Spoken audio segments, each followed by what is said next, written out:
şu bakın. Şurada beğendiklerimden birkaç tanesini yapmaya çalışayım. Aşağı gitmesin şu. Gidiyor mu? Gitmiyor. Arkadaşlar bu sesi bir dinleyelim. Önce bir tanışalım bu sesle. Dur. Heh, tamam. Şimdi kimi dinleteceğiz size? Dimitri Hvorostovski. Çok yakın zamanda kaybettiğimiz müthiş bir bariton ses. Yakın zamanda bir Rus kaybettik, vefat etti ama böyle güzel bir renk dinlememişsinizdir.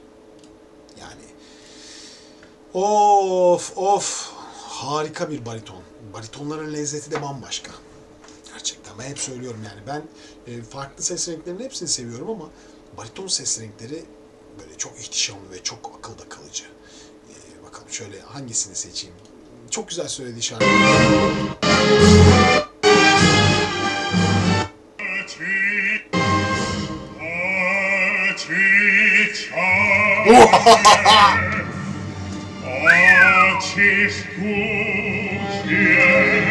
Bir opera sanatçısı.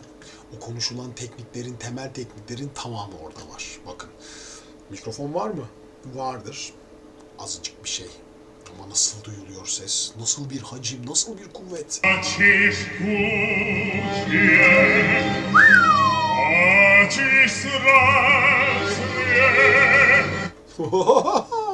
Müthiş. Görüyorsunuz değil mi ağız içini? Bu nefes yolu her zaman geniş ve rahat. Zaten vücut duruşuna falan bakıyorsunuz değil mi arkadaşlar? Savaşa gider gibi.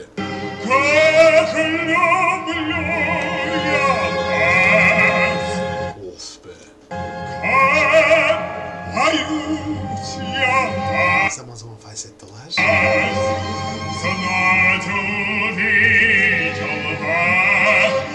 İşte bu kadar net ve etkileyici duyuluyor bir bariton ses. Doğru teknikle. Nasıl keskin geliyor değil mi zaman zaman? Ne kadar yumuşak. Bazen de çok keskin, çok güzel bir ses Dimitri. Gerçekten. Sesi duyuyorsunuz, parlaklığı duyuyorsunuz değil mi? Bak.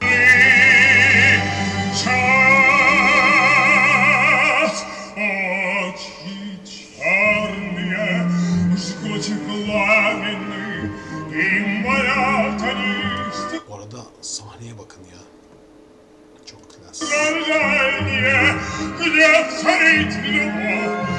Bakın orada resmen gırtlağına da basarak. Bir standart opera tekniklerinin dışında da dışına da çıkmış yorum becerisi.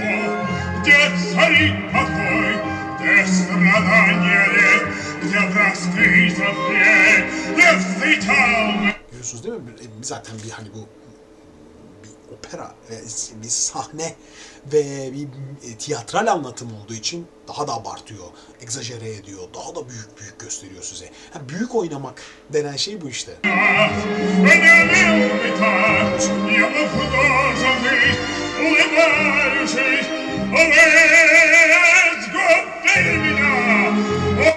Biraz boğazına tıkıştıra. Bağırır gibi, sokakta bağırır gibi.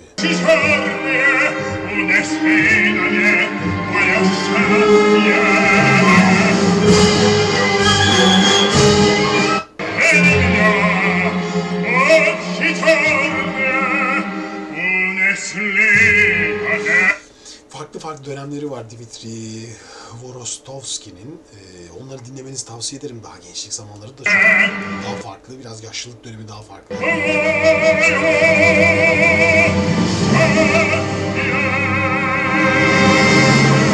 Bakın bir tane daha ayırmışım.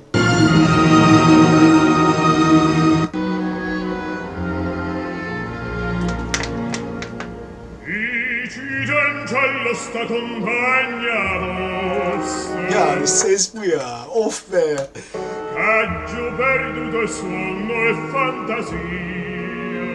Bir arkadaşlar operaya gittiniz mi bilmiyorum ama ben ilk operaya ne zaman gittim?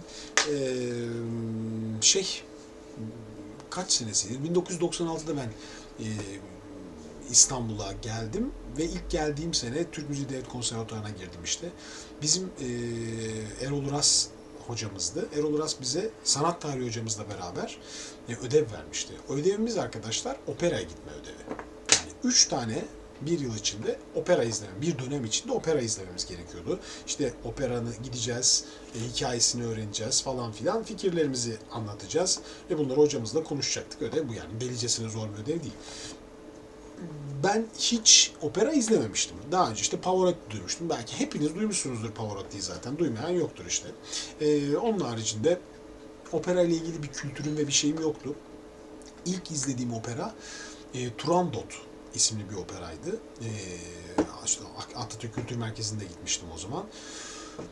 Turandot benim hayatımda unutamadığım bir şeydi arkadaşlar. Sonrasında ben ilk operaya gittiğinizde ne hissedersiniz? Biraz ondan konuşayım size. Hoşunuza gidebilir belki. Belki aranızda gitmek isteyebilir. Şu an İstanbul'da olan, İzmir'de olan farklı şehirlerde operalar mevcut. Müzik türlerini ayırmayacaksınız zaten. Hep söylüyorum. Müzik zevkli bir şeydir arkadaşlar. Yani şey düşünmeyin efendim. Bu İtalyanların, bu bilmem nelerin. Ne olsun? Dinle yani. Müzik sonuçta yani yapılan şey. Ki operanın şöyle bir farkı da var. Operada karaoke yok. Yani mesela dinlediğimiz Kore grupları, şudur budur, dünyanın bir sürü gruplar, karaoke'ler var, danslar falan filan. Üstüne müzik yapıyorlar. İçinde vokaller dizide böyle bir şey yok. Her şey birebir canlı yapılıyor. Yani bu bir uğraşı, çok büyük emekle yapılıyor. Sahnenin önünde bir alt bölüm var. Yani size yakın olan tarafta. Orada orkestra gizli. Koca bir orkestra düşünün. Dev senfoni orkestrası. Arkasında sahne, sahnede oyuncular ve onun da arkasında vokaller. Her şey hazırlanmış. Ben ilk Turandot ve tabii ki işte kostümler, sahne dizaynı, çok ciddi bir emek, prodüksiyon var. Ben Turandot'a bayılmıştım. Sonrasında Aida izledim. Sonra işte şimdi küt diye gelmiyor işte. Bir de yayın böyle 1,5 saatlere gelince artık beynim duruyor. Çok izledim. 4-5 tane izledim ondan sonra açıkçası. Ve bunu senede her hafta neredeyse 2 operaya falan giderdik. Çünkü sayın hocamız Erol Uras derdi ki yani benim ismimi verin, girin, izleyin. Öyle bize torpili vardı. Zaten 10 tane öğrencisiydik işte. 10 bile değil. Biz gidiyorduk, opera izliyorduk. Ve bir sürü işte Carmen, bir de çok güzel bir operaydı o da. O enstrümanların canlı çalma sesi var ya, muhteşem bir şey. Ve o sahnedeki kişinin mikrofonsuz size o sesi ulaştırması, o büyük sesle ulaşması çok büyük bir emek, çok keyifli bir şey. Mutlaka hayatınızda bir kere operaya gidin. Mutlaka gidin arkadaşlar. Konuştuğumuz bu teknikler, sohbetler var ya, hepsini göreceksiniz zaten. Orada böyle şakır şakır herkes teknikten çıldırıyor. Farklı sesleri göreceksiniz. Sopranoları, altoları, mezoları, tenorları, baritonları, bas sesleri. Her şeyi kendiniz göreceksiniz. Bir böyle şey, atölye gibi. Her şey var orada çünkü. Her sese özel besteler yapılmış, şarkılar ve roller verilmiş. Başka bir dünya. Kesinlikle gidin, mutlaka gidin.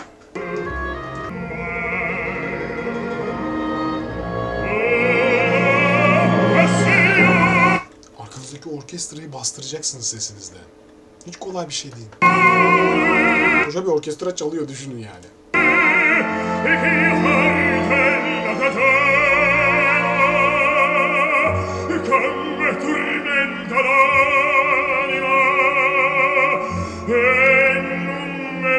Fazla çıktıklarını falan anlatmayayım. Zaten bu işin tekniği buradan çıkıyor.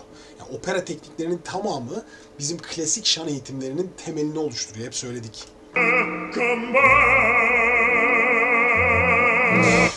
Peki arkadaşlar, bulun dinleyin.